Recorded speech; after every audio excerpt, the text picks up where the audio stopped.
Seguinte, eu queria começar com uma pergunta. Como que vocês entraram nesse universo de vendas? Bom, eu fui muito novo morar fora, com 19 anos. Quando eu voltei pra cá, eu precisava trabalhar. E a única coisa que tinha era de apresentador de TV. Era no Shop Tour, que era um lugar que você ia, vendia carro na loja, aí você saía numa loja de sofá, aí você saía na loja de suplemento e vender. Então, por exemplo, Gol 95, até impecável, 30 mil quilômetros, pode ligar 30, 45, 50, 10 vezes sem juros, não sei o que, pá. Aí saía e vendia em outro lugar. Só que nesse lugar, eu ganhava por apresentação. E aí deu 4 meses mais ou menos, quase não tinha. Aí eu fui conversar, Etienne era uma gerente, uma pequenininha, tinha uma figurinha, muito cheia de vontade, mas bem ruim de gestão, mas ela cheia de vontade, foi conversar, falou, Etienne, eu falei, eu preciso ganhar mais dinheiro, eu preciso gravar. Ela falou assim, tá, mas eu tô sem vendedor.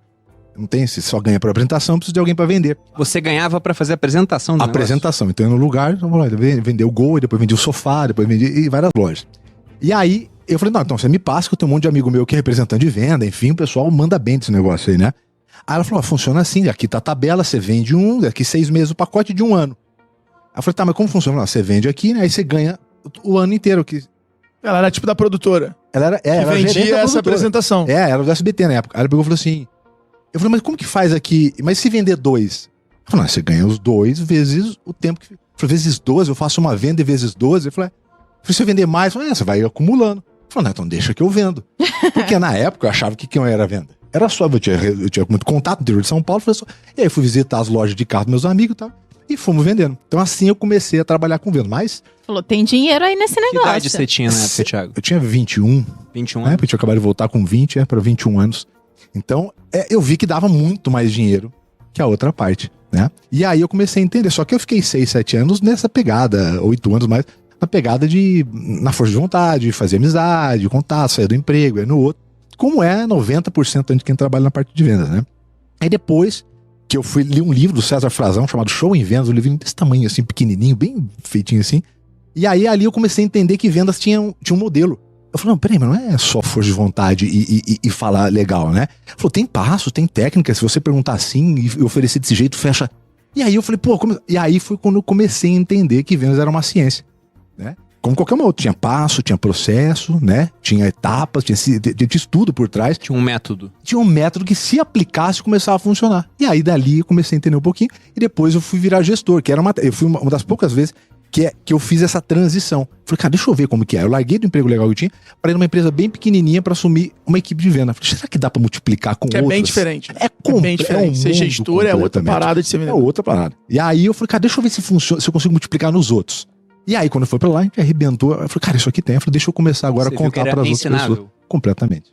E o maior erro, o Thiago falou um negócio que é importante a galera que tá ouvindo saber. O maior erro é o empreendedor, a empreendedora que acaba nomeando como gerente comercial o melhor vendedor.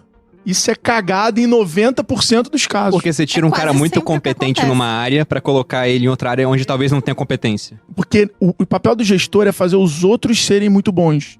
E o melhor vendedor, às vezes, ele é muito bom, mas ele não sabe passar isso. É igual o camisa 10, que é muito bom de meter gol, mas ele não sabe distribuir a bola. Então, o gestor ele tem que ser aquele cara que sabe distribuir a bola. E não o cara que sabe estar na área lá na hora certa só.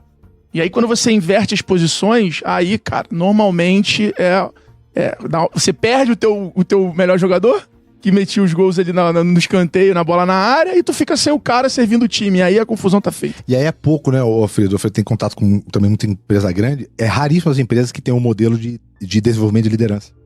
Então o que acontece? Ele tira o cara da venda. Onde ele era bom. Só que se você pegar lá as cinco escalas de liderança do Jim Collins, o que acontece? Justamente o vendedor bom, né, e quase sempre o melhor vendedor, quase sempre, ele não é o melhor gestor. Não é. Porque ele tá no nível 1 da liderança, que é a parte onde ele conhece tecnicamente muito bem. Só que o que acontece? Ele foi treinado, contratado, remunerado, aplaudido, incentivado para entregar resultado individual. Aí da noite pro dia, ele precisa fazer com que outras pessoas façam dinheiro. É um outro mundo. É um outro planeta. São outras habilidades, outros conhecimentos. E pior, porque quando ele sobe e deixa os amigos na parte de venda. Não, eu vou ainda além. Eu acho que criar estratégia ainda exige uma outra visão. Nem sempre o cara bom de gestão ali, de otimizar o processo no dia a dia, é o cara certo para criar estratégia de venda, que aí seria o diretor comercial.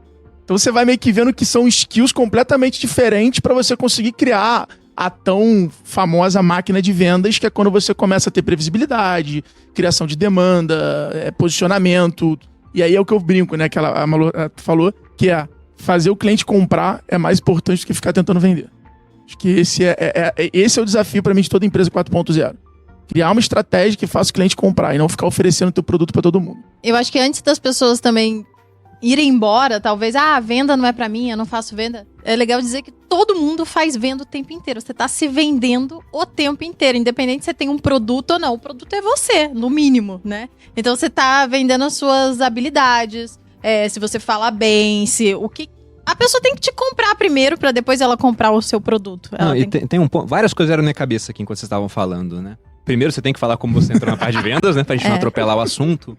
Mas quando vocês falaram isso de que muitas vezes a empresa pega e promove o seu melhor vendedor, isso é uma cagada, porque o melhor vendedor não vai ser o melhor treinador ou gestor da equipe de vendas, me veio um negócio antigo que é de um livro que ele começou como uma piada, mas muita gente levou a sério. Ele era um livro que era uma paródia de livro de administração, onde ele falava sobre o princípio da incompetência. Onde ele dizia o seguinte, né? Que todos nós temos um limite de capacidade de aprendizado. Então, eu hoje não vou conseguir me tornar o melhor jogador de futebol, por exemplo, se eu não jogo futebol. Já passou da fase, né? Então, pessoas podem aprender, mas há um limite para isso. Um outro ponto é que ele falava que, geralmente, quando vamos promover alguém, a gente pega alguém da própria empresa. Precisamos de alguém para liderar a equipe de vendas, então pega alguém que já é vendedor. Aí promove esse cara. Só que esse cara agora vai ter que aprender uma coisa que ele não tinha habilidade até então, que é a gestão de pessoas. Ele era muito bom na venda, a lidar com o cliente. E como essa dinâmica vai acontecendo na empresa, esse princípio da incompetência falava que no final da carreira todos somos incompetentes. Porque ele fala, você era muito bom nisso, aí te tiram do que você é bom pra te dar uma outra função, sendo que você tem um limite de aprendizado. Então muitas vezes você não vai aprender a ser tão bom. Então o ideal seria pegar um cara que é bom pra liderar a equipe de vendas e esse melhor vendedor, ele continuar lá vendendo. Eu ouvi isso do Fábio Barbosa. Às vezes, se esse cara tiver essa ambição e ele tá disposto a aprender, tá aberto a isso, pode ser que funcione. Mas normalmente não é o caso. Porque a troca, a remuneração é diferente.